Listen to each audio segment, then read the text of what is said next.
ये तुम्हारा चैप्टर है, इसको एक्सप्लेन कर देती हूँ। बहुत इजी चैप्टर है, थोड़ा सा एक्सप्लेन कर दूँगी और तुम पढ़ोगी अपने से। So India is the seven largest nation in the world.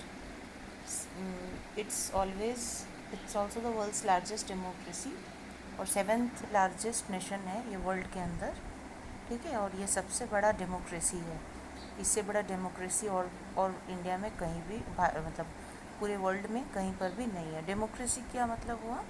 Democracy का मतलब होता है जिन देशों में हम लोग वोट दे के अपना जो गवर्नमेंट को चुनते हैं उसको डेमोक्रेसी बोलते हैं। And India is the largest democracy all over the world.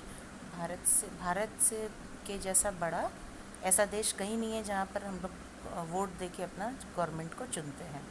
And the second largest populace nation, और ये बहुत बड़ा पॉपुलस मतलब बहुत ज़्यादा यहाँ का पॉपुलेशन है।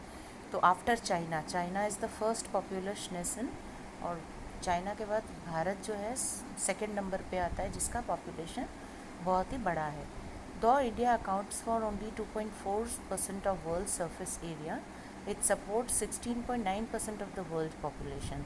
तो इंडिया का जो वर्ल्ड का जो सरफेस है वो ओनली 2.4 मतलब 30% जो लैंड है हम लोग का, और 70% तो वाटर है, 30% इज़ लैंड। तो 30% लैंड में से 2.4% जो है वो भारत का हिस्सा है, ठीक है।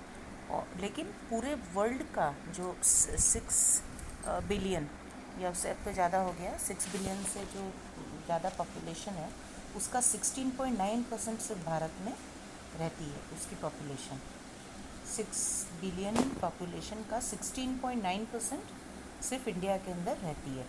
It is home to some of the world's most ancient civilisations and also, तुमको हिस्ट्री में भी मैं पढ़ाई हूँ कि ये बहुत बड़े बड़े सिविलाइजेशंस ने यहाँ पे जन्म लिया, जैसे कि हड़प्पा, मोहनजोदाड़ो, और भी बहुत civilisations we have learned in history.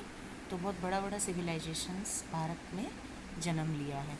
India has rich socio cultural heritage, और इंडिया का जो सोशियो कल्चरल हेरिटेज है मतलब यहाँ का जो समाज है, मतलब लोग जो यहाँ रहते हैं, और हर बहुत बहुत अलग अलग तरह के लोग यहाँ रहते हैं, और उनका कल्चर भी अलग अलग तरह का है, उनका खान पान, उनका रहन सहन, so many different things.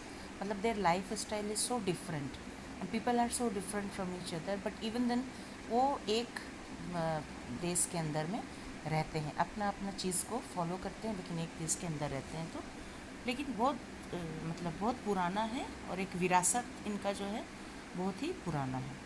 Today it has emerged as a major regional power in the east due to its consistent growth in the fields of agriculture, industry, technology and overall economy. तो ये एक major regional power के रूप में, मतलब regional power किसको बोलते हैं? रीजनल मतलब ये भारत का जो क्षेत्र है, भारत का जो एरिया है, ये एक रीजन है। मैंने भारत का जो मैंने भारत का जो पूरा एरिया है ये एशिया के अंदर, मैंने हम लोग एशिया में रहते हैं, तो एशिया के अंदर भारत का जो जगह है, जो भारत जो हम लोग का देश है, ये एक पावर के रूप में आया है एशिया के अंदर। क्यों?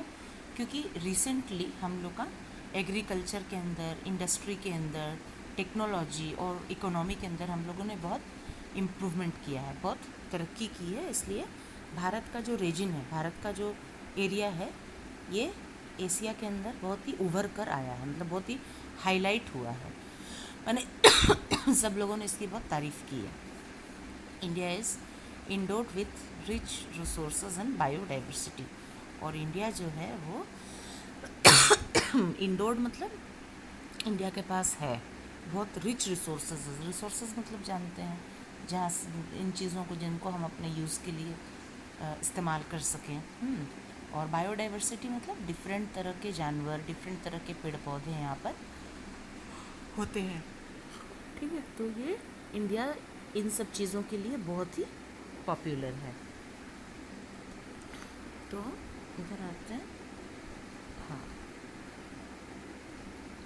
तो a variety of climate and relief features characteristics this landscape blend unique diversity to the country।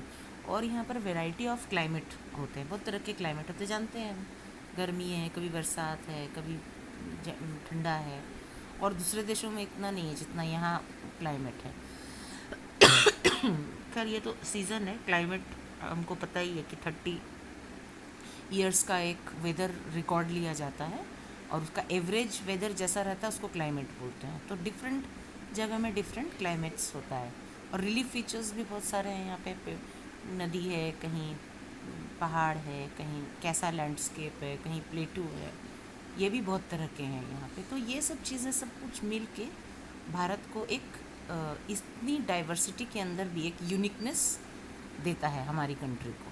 ठीक है, तो अब हम आते हैं लोकेशन और एक्सटेंट के अंदर। हमारा भारत जो है पूरे वर्ल्ड के अंदर किस लोकेशन पर वो सिचुएटेड है। तो India is located in southern Asia, obviously हम जानते हैं। देखो ये पूरा एशिया है, हाँ, और एशिया में भारत जो है वो एशिया साउथ की तरफ लोकेटेड है। और किसके ऊपर है ये? इंडियन ओशन के ऊपर। भारत की देखो पैरों की तरफ इंडियन ओशन है। The country extends from Kashmir in the north to Kanyakumari in the south. अब कंट्री जो है नॉर्थ में क्या है उसके? कश्मीर है, और पूरे नीचे में पूरी साउदर्न टिप की तरफ क्या है? कन्याकुमारी। द अरेबियन सी किस तरफ है? देखो इधर ईस्ट की तरफ है बेस्ट बे ऑफ बंगाल, हाँ, और इधर वेस्ट की तरफ है अरेबियन सी। ये देखो अरेबियन सी, ये देखो अरेबियन सी है वेस्ट की तरफ, और ईस्ट की तरफ क्या है? Bay of Bengal. Are situated on the western and eastern sides of peninsular India. और पेनिनसुलर इंडिया किसको बोलते हैं?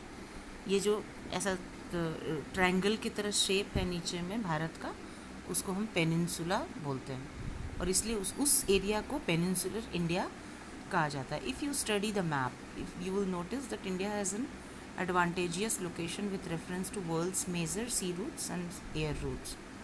तो इधर इंडियन ओशन है, उसके बगल में अरेबियन ओशन है, तो ये भारत को बहुत अच्छा सी रूट देता है जिससे भारत अपना व्यापार करता है। और एयर रूट्स भी इंडिया का बहुत अच्छा है, उन्हें एरोप्लेन से जो लेके मैंने माल जाता है आता है। India is located in the northern hemisphere, और इंडिया किस तरफ है? नॉर्दर्न हेमिस्फेयर के अंदर है। और ये latitudinal extent of the countries from, ये तो अपने से देखना होगा क्योंकि ये तो लेटीट्यूड क्या होता है, लॉन्गिट्यूड क्या होता है, I have already taught you, तो वो तो तुमको अपने से देखना पड़ेगा because it's not possible for me to teach you this things, you know. और इस तरह के रिकॉर्डिंग में नहीं बोल सकती हूँ उसको, ठीक है। तो ये तुम अपने से देखना। The tropic of cancer passes through the middle of the country, और ये जो ट्रॉपिक ऑफ कैंसर जो लाइन होता है वो मिडल ऑफ द कंट्री के बीच से जाता है, मैंने कंट्री के बीचों बीच से होकर ये जाता है।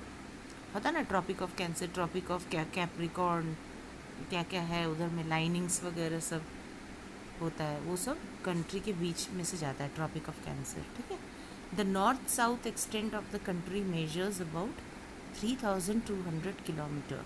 अब नॉर्थ साउथ मतलब अगर नॉर्थ से कोई चलता है और साउथ तक जाता है तो उसको कंट्री का एक्सटेंट कितना, मतलब दूरी कितनी है नॉर्थ से लेकर साउथ तक? पूरा 3200 किलोमीटर्स का, ठीक है। तो हम इतना में नेक्स्ट पेज में अब जाते हैं हम लोग।